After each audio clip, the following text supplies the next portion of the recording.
Okay, folks, let's do a wrap up here on what we've learned. What have we learned? Question mark. And for those of you who are having a problem with reading this, Control button and the plus button will make it larger. Control and minus will make it smaller. Okay. This is my tailgate logic here, and I think it's a simple logic. I want you to understand that there's a lot going on here, and that the carburetor companies have a lot of information to develop and get on its way on a speedy manner.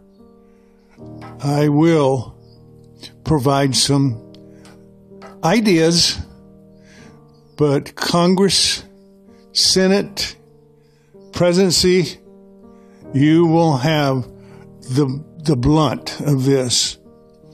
And I think a really good way to monitor what's going on here is to have the private industry involved too. So between those two, actually 4 entities, we will develop the best way to do this.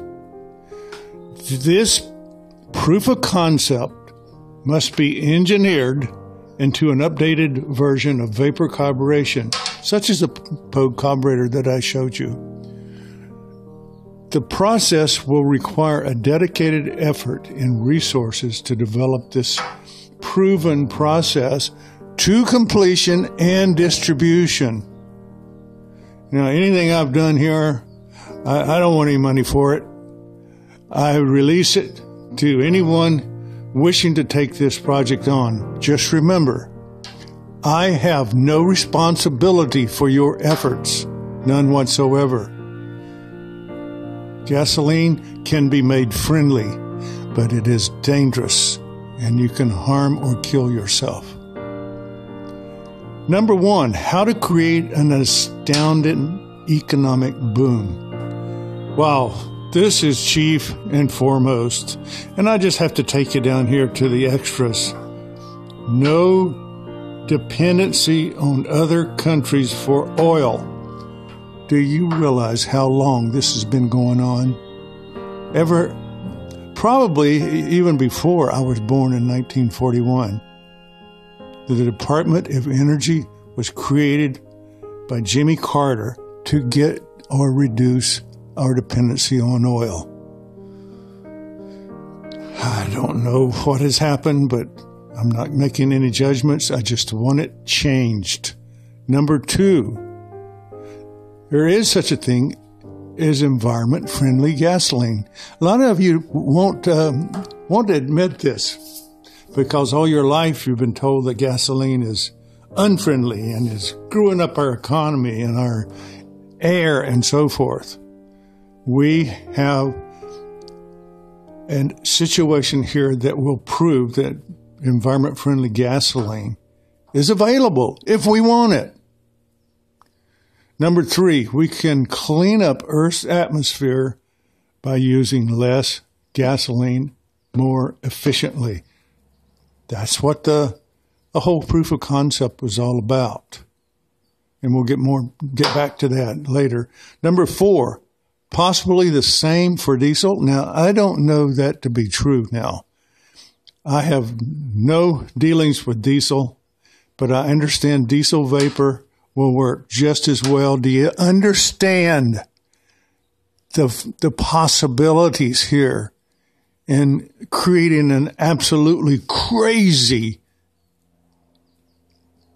a crazy environment that is full of possibilities? Number 5, at least double or triple the supply just by using this method. That will work its way out in the rest of this process.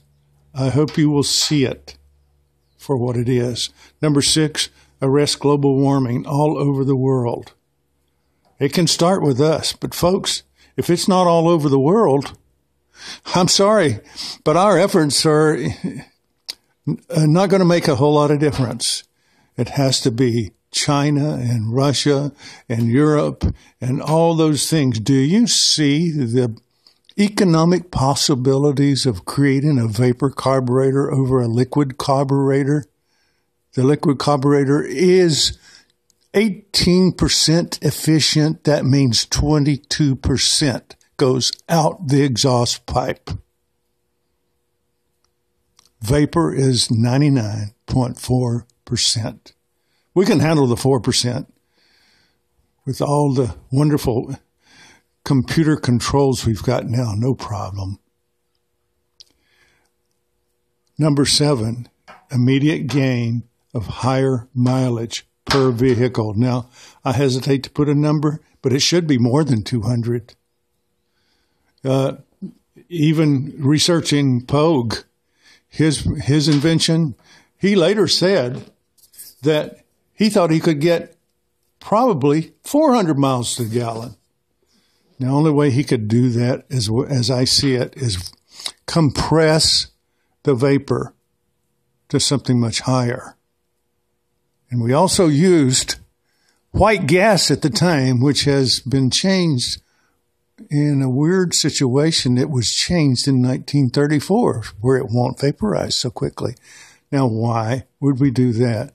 Why would we take the energy out of our propulsion? That makes no sense whatsoever.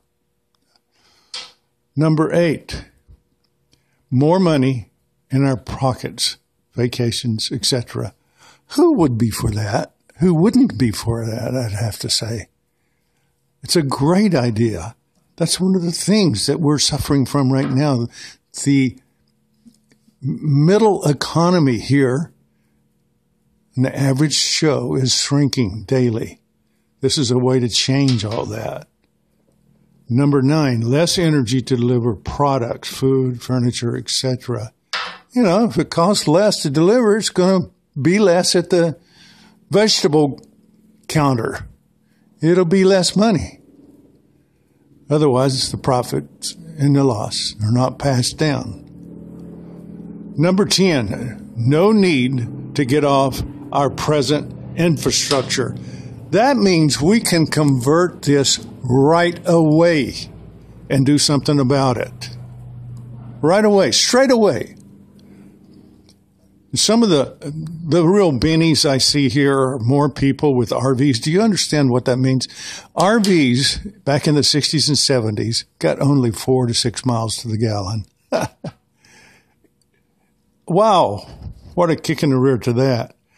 Less cost anywhere gasoline is used. You can see that. Less cost for boats, watercrafts, related items. Wow, that's everything. And this one here, in its finality, is no dependency on other countries for oil. We can finally say we're going to get rid of that kind of process. We can develop as much oil as we want for the next 100 years, and that will make way for zero-point energy. Now, what is zero-point energy? Well, back in 87, 88, Stanley Myers created a process that would separate hydrogen from oxygen, H2O. Hey, that's just one process that we're looking at. I can do this right now, but I'm not going to. But you know why? Because I want to make gasoline environment friendly. Change your idea. Change your idea about gasoline.